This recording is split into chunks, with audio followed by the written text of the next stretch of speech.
He said he never understood why I liked guys, until he let me show him. I never thought I'd have to explain myself to him. Not really.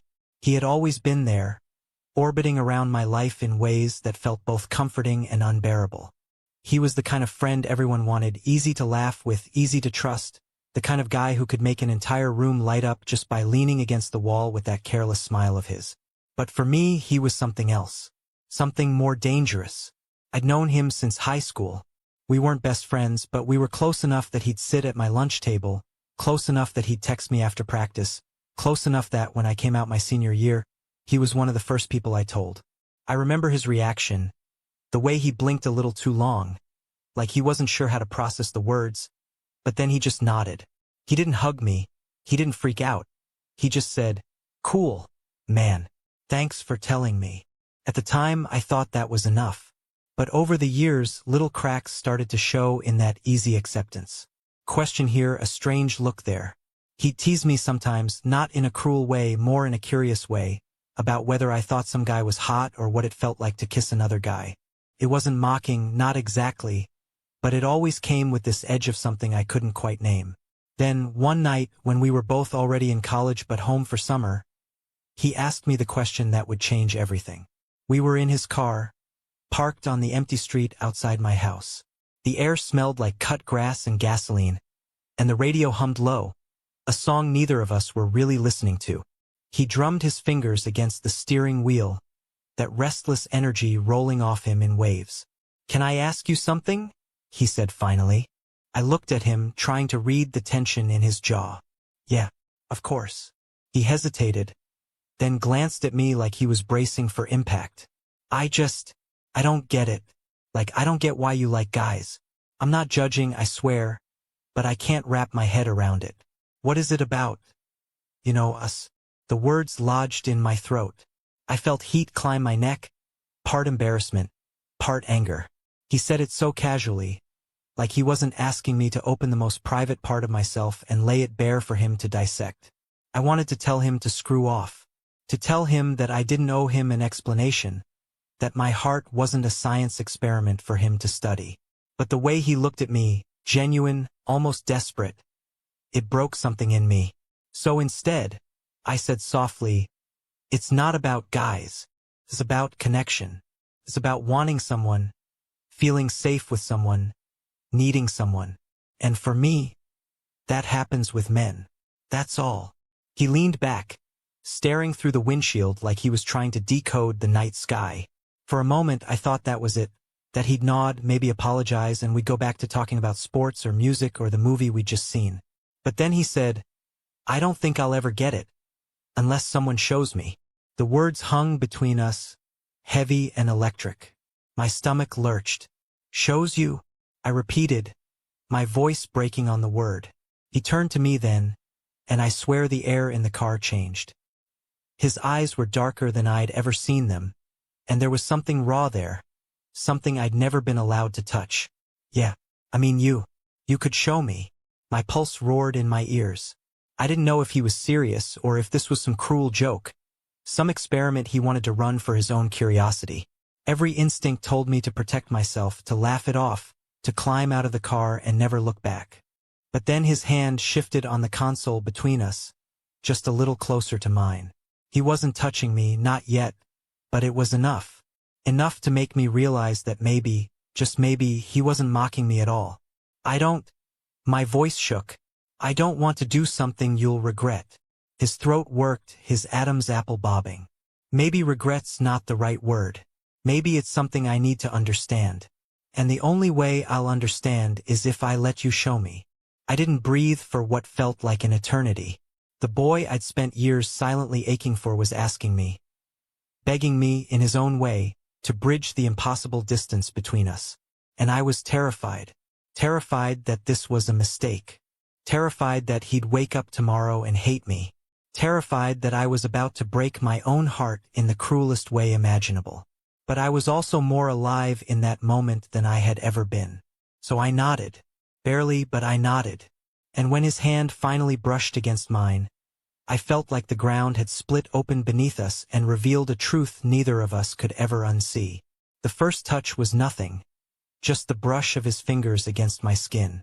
But it might as well have been an earthquake. Every nerve in my body lit up. Every ounce of restraint I'd been holding onto for years cracked open. I stared at our hands like they belonged to someone else. Like maybe if I didn't look at his face, I wouldn't have to deal with the tidal wave of emotion that came with it. But then his fingers curled, tentative, uncertain, around mine. "Like this?" he whispered, almost embarrassed by his own question. I swallowed hard. "Yeah," I said, my voice barely audible. "Like that." Silence filled the car, but it wasn't empty anymore. It was charged, trembling, like the universe was holding its breath with us. I could feel his pulse thrumming against my palm, quick and uneven, and I wondered if he realized how much that simple gesture meant to me. His eyes flicked toward me, then away. "It doesn't feel weird," he said finally. "I thought it would." "Why would it?" I asked, trying to steady my voice, though my heart was sprinting. "I don't know." He shrugged with one shoulder, still holding my hand. "Because it's you. Because you're a guy. Because I've never—" He trailed off, shaking his head. "But it doesn't. Feels good. Safer than I thought it would." That word safe cut right through me. "Because it's me," I said quietly. It wasn't a question, but he nodded anyway. And then, before I could think better of it, before I could stop myself, I asked, "Do you want me to show you more?" His hand tightened around mine just slightly. His breath caught, but he didn't pull away. Instead, he turned toward me fully, his eyes catching mine in the dim glow of the dashboard lights. "Yeah," he said, almost trembling. "I think I do." I'd imagined this moment 1,000 times in 1,000 different ways. Dreams, fantasies, late-night what-ifs, but none of those versions prepared me for the reality of it, for how fragile it felt, for how much I wanted to protect him even as I wanted to touch him. So I moved slowly, so slowly. I lifted my free hand, giving him time to flinch, to change his mind. But he didn't. His gaze tracked my every movement until my fingertips brushed his cheek. His skin was warm, softer than I expected, and when I cupped his face, he leaned into it like he'd been waiting his whole life for someone to hold him like that. "Still okay?" I asked, my voice shaking. He nodded, barely, his breath hitching. "Yeah, more than okay." And then I leaned in. Not fast, not reckless. Just close enough that I could feel the heat of his breath against mine. Close enough that the space between us ached. His eyes fluttered shut, and I followed, closing that last impossible inch. The kiss was gentle at first, hesitant, like two people standing at the edge of a cliff, testing their footing before the fall. His lips were soft, tentative, but he didn't pull away. He let me guide him, let me show him the rhythm of it, the way a kiss could be slow and searching, not just rushed and mechanical. When I finally pulled back, just enough to breathe, his eyes opened slowly, dazed and wide. "Oh," he whispered, like the air had been knocked out of him. I felt panic spark in my chest. Was that? Did I? But then he shook his head quickly, his hand still gripping mine like a lifeline. "No. That was good. Really good." He blinked, like he was trying to make sense of himself. It didn't feel wrong at all. Relief flooded me so hard my whole body trembled. "Good?" I whispered back, brushing my thumb against his cheek. He studied me then, really studied me like he was seeing me for the first time. There was no judgment in his eyes, no mockery. Just this deep, searching curiosity mixed with something softer, something I didn't dare name. "I think I get it now," he said finally, his voice barely audible. "Why you like guys?" My throat tightened. "Yeah." He gave me a shaky smile. "Yeah. Because if it feels like this, then how could it be anything but real?" I didn't know what to say. My chest ached with too many feelings at once. Joy, terror, longing, disbelief. So instead of trying to untangle them, I kissed him again. This time he kissed me back. Really kissed me. The second kiss was nothing like the first. The first had been careful, testing, like he was dipping his toes into a pool he wasn't sure he wanted to swim in. But this one had weight. His lips pressed harder, his breath quicker. his hand finally moving from where it had clung to mine to rest against the back of my neck. It wasn't polished or practiced. It was messy, searching, almost desperate. And yet, it was the most beautiful thing I had ever felt. I melted into it, into him. For a moment, the years of restraint, of watching him from across rooms and pretending my feelings were something I could lock away, all fell apart. When he pulled back, his chest rose and fell like he'd just run a mile. His eyes were wide, almost frightened, but underneath that fear was something else. Something wild and unspoken. I didn't think I'd... He paused, licking his lips like he was trying to taste me again. I didn't think I'd like it. My heart cracked at the vulnerability in his voice. And now, he exhaled shakily, looking down at his hands like he couldn't trust them anymore. Now I don't know what the hell to do with myself. I reached for him instinctively, my hand covering his where it fidgeted against the gearshift. You don't have to do anything. You don't have to decide anything right now.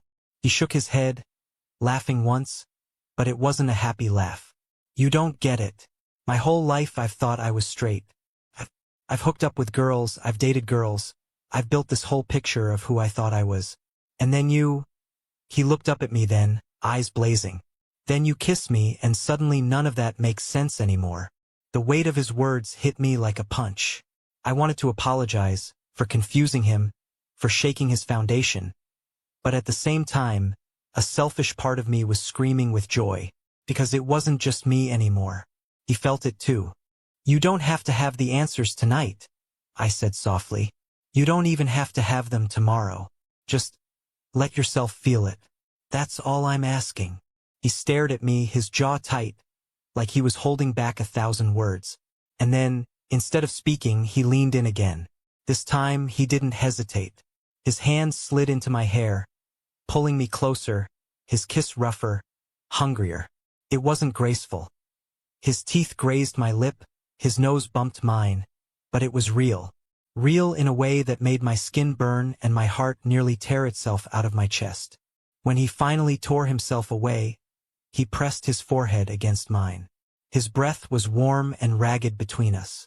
God, he muttered, why does this feel so good? Because it's supposed to, I whispered back. Because there's nothing wrong with it. His hand lingered in my hair, his thumb brushing the side of my face like he was memorizing me. I don't know what this means. For me. For us. I closed my eyes, swallowing against the ache in my throat. Neither do I. But right now it doesn't have to mean anything except this. You and me. Here. For a long time he didn't answer. Just sat there, forehead against mine, breathing me in. And for the first time in years I let myself hope, really hope, that maybe, just maybe, the boy I thought I could never have was already halfway mine. But then he pulled back. Just slightly. His eyes searched mine with something fragile, almost pleading. Can I stay with you tonight? He asked, his voice barely more than a whisper. My breath caught. Stay how? He swallowed hard. I don't know if I'm ready for more than this. But I don't want to be alone right now. I don't want to go home and pretend this didn't happen. I just want to be with you, close to you. Is that okay? A lump formed in my throat so tight I could barely speak. Yeah, I managed, my chest aching with something between joy and fear. Of course it's okay. So we left the car behind and walked, side by side, into the quiet dark of my house. My parents were asleep. The world was asleep.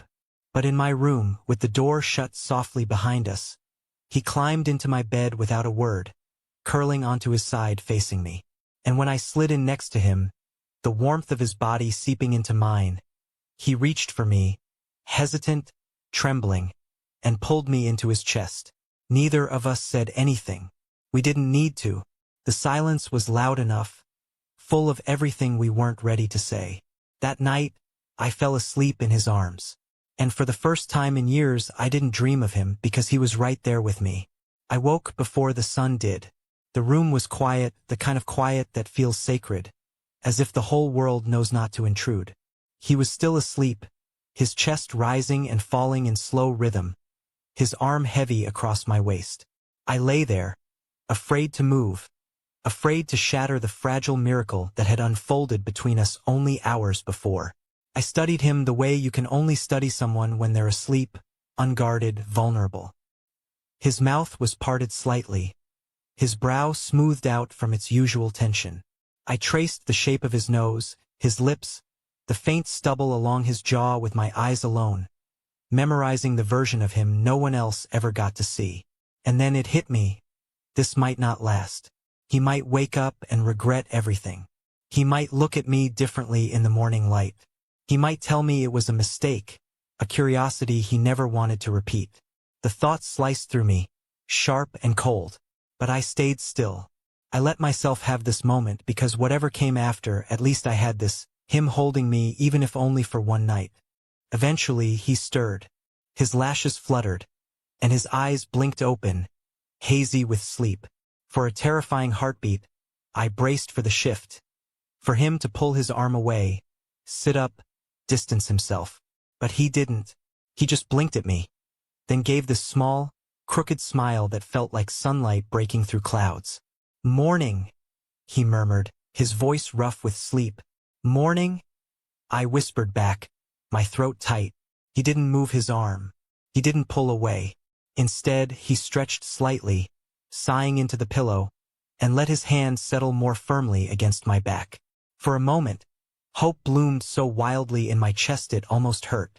"Do you regret it?" I asked before I could stop myself. The words tumbled out, raw and trembling. His eyes sharpened with surprise, then softened. "Last night." "Yeah."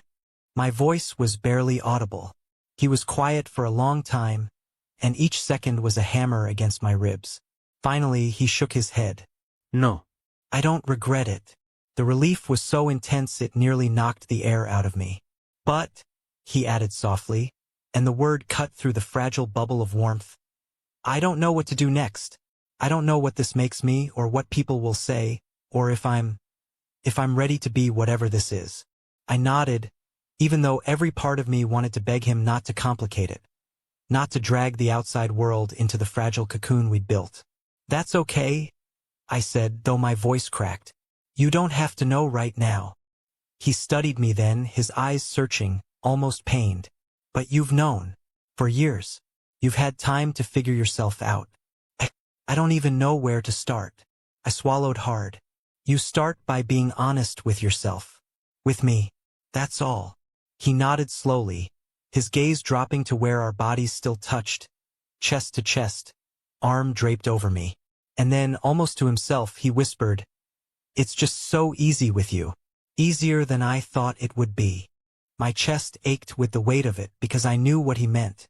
With me, he could explore this without judgment. With me, he could stumble, fall, try again. But that also meant I was the one holding the risk, the one who might get crushed if he decided it wasn't what he wanted after all. Still, I couldn't pull away. Not when he looked at me like that. Not when his thumb traced absent circles against my back as though he didn't even realize he was doing it. "Can I ask you something?" he said suddenly. "Anything. What's it like?" His brow furrowed. "I mean, being with a guy. Like really being with a guy. Beyond just kissing." Heat rushed to my face. I looked away, my pulse spiking. "It depends," I said carefully. "It can be intense, scary, beautiful. It's like giving someone access to the deepest part of you, and hoping they don't break it." He was quiet for a moment, absorbing that. Then, his voice barely above a whisper, he asked, "Would you show me? Sometime?" My breath caught, not because of the question itself, but because of how he asked it. Not with lust, not with casual curiosity, but with this trembling vulnerability that told me he wasn't talking about sex. He was talking about trust, about intimacy, about letting me see him fully. I didn't know what tomorrow would bring, or the next day, or the next. I didn't know if he'd run, or if he'd stay. But as I looked at him lying in my bed, eyes wide and searching, I knew one thing for certain. If he asked me to show him, I would, and I would do it with the gentleness he deserved, even if it meant breaking my own heart in the process. The days that followed were a blur of stolen glances and unspoken words. He didn't avoid me. If anything, he seemed drawn closer. texting me more often, showing up at my house under flimsy excuses, lingering in my room long after he should have left.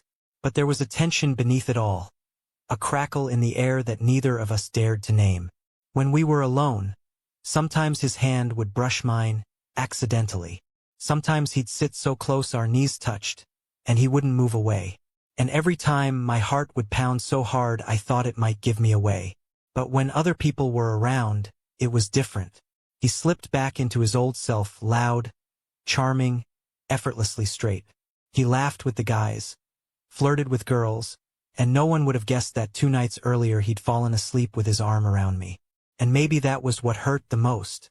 I told myself not to expect anything, that what happened between us in the car, in my bed, was a one-time thing, a secret moment suspended outside the rules of the real world. But every time his eyes lingered on me a second too long, every time he leaned just a little too close, I couldn't help but hope. One evening, about a week later, he showed up again. It was late, almost midnight, and I was half asleep when I heard the tap on my window. I opened it to find him standing there in the summer night air, hair mussed, expression restless. "Can I come in?" he asked, almost shyly. I stepped aside, my heart already thundering. He climbed in, shutting the window behind him, and for a moment we just stood there in the dim light of my room. Then he said, "I can't stop thinking about it." My breath caught. "About what?" "You know what." His jaw tightened. "The way it felt, being with you." I keep telling myself it was just curiosity, but then I close my eyes and... He trailed off, shaking his head. "I feel your hand, your lips, and I want it again. I don't know what that makes me, but I can't." I stepped closer, close enough that the air between us seemed to hum. "It doesn't have to make you anything. It just makes you human. It makes you you." His eyes flickered with something I couldn't quite read, fear, desire, both. "And if I want you to show me more?" Every muscle in my body tensed. This was the moment I had dreamed about for years, and yet, standing there with his voice trembling and his hands shoved into his pockets, all I felt was the weight of it, because this wasn't just about desire. This was about trust, about giving him something he could never unlearn. So I reached out gently and took his hand. "Then we go slow," I said. "Only as far as you want. You're in control always. The second you don't want it, we stop." His throat bobbed as he swallowed, but he nodded. "Okay." I led him to the bed, and we sat side by side, knees brushing. My hand was still wrapped around his, grounding us both. I started simple, my other hand lifting to brush through his hair, to trace the line of his jaw. He closed his eyes, leaning into the touch with a sigh that broke me open. "See," I whispered. "It's just this, being close. Letting someone care for you." His eyes opened, dark and searching. "It feels safer than I thought." I smiled faintly. "Because you trust me." And then I kissed him, softly at first like before. But this time he didn't just follow my lead, he responded. His hand cupped my face, his lips pressing harder, more certain. It wasn't about testing anymore. It was about wanting. When we broke apart, his forehead resting against mine, he whispered, "I don't know what I'm doing, but I don't want to stop." I kissed the corner of his mouth, my chest aching. "Then don't." That night, we didn't go further than kissing and touching, but it felt like the most intimate thing I'd ever experienced. Because it wasn't just about physical closeness. It was about him letting me in, piece by trembling piece. And as he fell asleep beside me again, his hand tangled with mine, I realized something terrifying and beautiful. I wasn't just showing him what it meant to love a man. I was falling in love with him. The more time we spent together, the harder it became to pretend nothing was happening. Days blurred into nights, nights into mornings. He'd come over after practice, claiming he was too tired to drive home, and end up crashing in my bed. Sometimes we'd kiss until our lips were raw. Other times we wouldn't even touch. We'd just lie there, talking about everything and nothing, until sleep pulled us under. It was intoxicating, the way he made me feel both fragile and infinite at the same time. But it was also torture because in the daylight he slipped back into the version of himself everyone else knew. The straight boy, the ladies' man, the golden son. There were moments when I caught myself staring at him in public, aching to reach out, to claim him, to show the world that he was mine. Even though he wasn't. Not really. And I knew I couldn't push him. Not when he was still figuring himself out. Not when the wrong kind of pressure could send him running from me forever. One night, weeks after that first kiss, we were lying in the dark. His arm was slung across my chest, his head resting near my shoulder, his breath warm against my neck. He was quiet, too quiet, and I could feel the thoughts whirring inside him like a storm he hadn't yet let loose. Finally, he spoke. "Do you ever wish you weren't like this?" His voice was hushed, but the question hit me like a punch. I stiffened. Like what? You know, gay. The word sounded foreign in his mouth, cautious, like he was afraid to touch it. I let out a shaky breath. When I was younger, yeah, I wished it all the time. I prayed for it to change. But now? No, it's not something I want to erase. It's who I am. He was silent for a moment. Then he whispered, "I don't know if I could ever be that brave." My chest ached. I turned slightly, enough to see his face in the faint light seeping through the blinds. His eyes looked tired, conflicted, and I wanted so badly to take his pain away. "You don't have to figure everything out tonight," I said gently. "Or tomorrow, or even next year. It's not about being brave all at once. It's about being honest with yourself little by little. You'll get there." He stared at me like he wanted to believe me, but didn't know how. So I pressed a kiss to his temple and whispered, "For now, just let yourself feel what you feel. Don't fight it." His hand tightened on my chest, gripping the fabric of my shirt like he was holding on to me for dear life. "I don't know what this makes me," he admitted. I swallowed hard. "It makes you human. That's all." He was quiet again after that, and I thought maybe the conversation was over. But just as sleep was starting to tug at me, he whispered, "If I ever told anyone about this, they'd never look at me the same way again." I opened my eyes, my throat tightening. "You don't have to tell anyone until you're ready, or ever. This doesn't have to be anyone's business but ours." There was a long pause, and then he asked the question I'd been secretly dreading. "But what about you? Don't you want more than this? Don't you want someone who can actually be with you in the open?" The words hung heavy between us. Because the truth was, yes, I wanted more. I wanted him in every way a person could want someone. I wanted to hold his hand in daylight, to kiss him without fear, to tell the world he was mine. But I also knew I would take him in whatever way he could give himself to me. Even if it meant shadows and secrets. Even if it meant breaking my own heart a little each day. So I whispered the only thing I could. "Right now I just want you. That's enough." I felt him relax against me, his breathing steadying as he drifted off.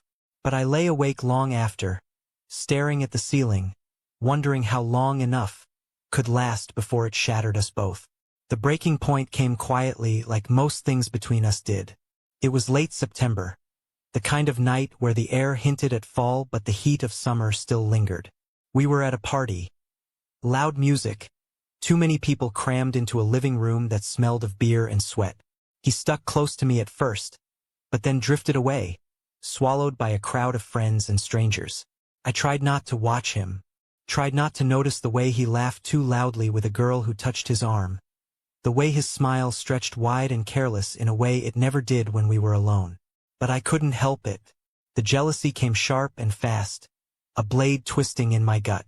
I told myself I could handle this, that I could take him in pieces, in shadows, in secret moments that no one else would ever see.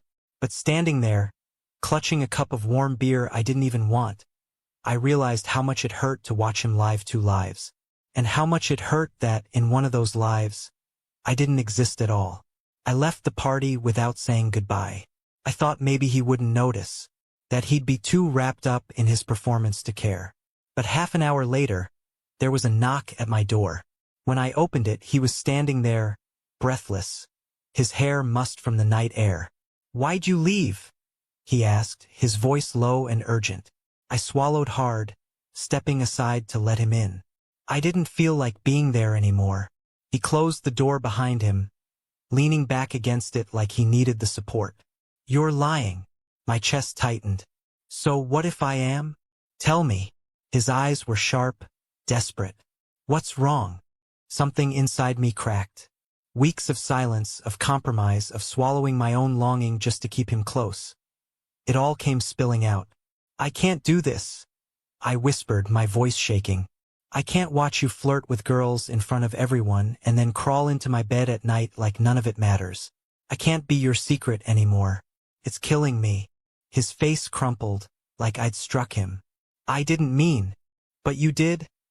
I cut in, tears burning behind my eyes. You meant all of it. You want both lives. You want to keep me in the dark where no one can see, while you shine in the daylight with everyone else. And my voice broke. I can't live in the dark anymore. He pushed off the door, crossing the room in 2 steps, his hands gripping my shoulders. Don't say that. Don't walk away from me. Then what do you want from me? I demanded, my chest heaving. Tell me, because I can't keep guessing. I can't keep being half of something that should be whole. He stared at me, his jaw tight, eyes wet with something he was too proud to let fall. I want you, more than I've ever wanted anything. But I don't know how to be what you need me to be. My heart ached at the honesty in his voice. I believed him, I always had. But belief wasn't enough anymore. Then figure it out, I said softly, stepping back out of his grip. Because I can't keep giving you all of me when you're too scared to give me anything real in return. The silence that followed was unbearable. His chest rose and fell like he'd just run a marathon. My hands shook at my sides. Finally, he whispered, I'm scared. I know, I said, my voice breaking. But I can't be your experiment forever. I need to be someone's choice. His face twisted in pain, but he didn't move, didn't speak, didn't stop me when I turned away. That night, for the first time since it all began, he didn't stay. And as I lay in my bed alone, staring at the empty space where he should have been, I wondered if loving him would always mean losing him in the end. The days after that night stretched on endlessly, each one heavier than the last. He didn't text. He didn't show up at my window. The silence between us was louder than any fight we could have had. And God, I missed him. I missed the way his laugh sounded when he let his guard down. I missed the weight of his arm slung over me in the dark. I missed waking up to the warmth of him pressed against my side, even if it was something I could never have outside those 4 walls. But I also knew I couldn't go back. Not unless something changed. Because if I did, I'd be signing up to have my heart broken over and over again, and I wasn't sure how many times it could survive the fracture. A week passed before I saw him again. I was leaving the library late at night, backpack slung over my shoulder, when I heard footsteps quickening behind me. I turned, and there he was. He looked wrecked. His hair was messy, his eyes ringed with exhaustion, like he hadn't been sleeping. His hands were shoved deep into his hoodie pockets. But when his eyes met mine, I felt that same jolt I always did. Like no matter how far I tried to run, he'd always find me. Can we talk? He asked, his voice low, almost pleading. I wanted to say no, to protect myself, to walk away and leave him standing there in the cold. But I couldn't, not when it was him. So I nodded. We walked in silence until we reached the empty quad, lit only by a flickering lamppost. He stopped, turned to face me, and for a long time he just stood there, his hands trembling at his sides. Finally, he spoke. You were right. His voice cracked. I've been selfish. I wanted you in the dark because it was easy, because it didn't risk anything. But when you left that night, when I went home and climbed into bed alone, he broke off, shaking his head. I realized something. It wasn't just that I missed you. It was that I couldn't breathe without you. My chest tightened. Don't say things like that if you don't mean them. I mean them, he said fiercely, stepping closer. I've never meant anything more. I'm scared. Yeah. Terrified. But I'd rather be terrified with you than safe without you. The words hit me so hard I had to look away, blinking back tears. Do you know what you're saying? Yes. His hand reached for mine, tentative, trembling. I'm saying I don't want to hide anymore. Not from you. Not from myself. The world seemed to tilt under my feet. I thought of all the nights I'd lain awake beside him, wondering if he'd ever choose me in the daylight. And now here he was choosing. But I was still afraid. What about everyone else? I asked softly. Your friends, your family. What happens when they know? He swallowed hard, his thumb brushing against my palm. I don't know. But I know I can't keep living like this. Pretending. Lying. And if it means losing people, if it means starting over, I'll do it. For you. Tears spilled over before I could stop them. You don't have to do it for me. Do it for yourself. Because you deserve to love and be loved without hiding. His eyes glistened as he whispered, maybe you're right, but you're the reason I want to try. And then, under the flickering light of that lamppost, he kissed me. Not like before. Not hesitant, not hidden, not trembling with doubt, but openly, freely, like the whole world could see and he didn't care. And for the first time, I let myself believe this wasn't just a dream, that maybe, against all odds, he really was mine. We spent the rest of that night walking through the quiet streets, hands entwined, talking in low voices that no one else could hear. It was the first time I realized just how much space he had taken up in my life. Not just my bed, not just my thoughts, but my heart itself. Every laugh, every touch, every stolen glance from him had become part of me. And now, finally, I was allowed to give him the same piece of myself in return. The next morning, we sat on my bed in the soft glow of sunrise, coffee in hand, shoulders brushing. He smiled at me in a way that made my chest ache, that made all the months of secrecy and longing feel worth it. I still can't believe we're here, he said, voice quiet, almost afraid to shatter the fragile happiness between us. Here? I asked. Here. Together. Openly. Like this. I reached out, brushing a strand of hair from his forehead. It's been here all along. You just needed to see it, to feel it, to let yourself be a part of it. He laughed softly, shaking his head. I guess I finally understand why you like guys. I smiled, leaning against him. Yeah. Yeah. He kissed the top of my head. Because it feels like this. Safe. Real. Messy but real. And I want it. All of it. With you. For the first time, I didn't feel the need to explain anything. No boundaries, no hesitations. Just us. Just this. Over the following weeks, he slowly began to let the world in. Small things at first. A hand held in the cafeteria. A lingering touch in the hallway. Each step was a victory. Each smile a promise. And with every step, I felt the walls around him slowly crumble, revealing the boy I had always known, and now could finally love without fear. We stumbled, of course. There were arguments, misunderstandings, moments when fear made him retreat into old patterns. But every time he came back, every time he let me in again. And in those moments, I realized that love wasn't just about the easy days.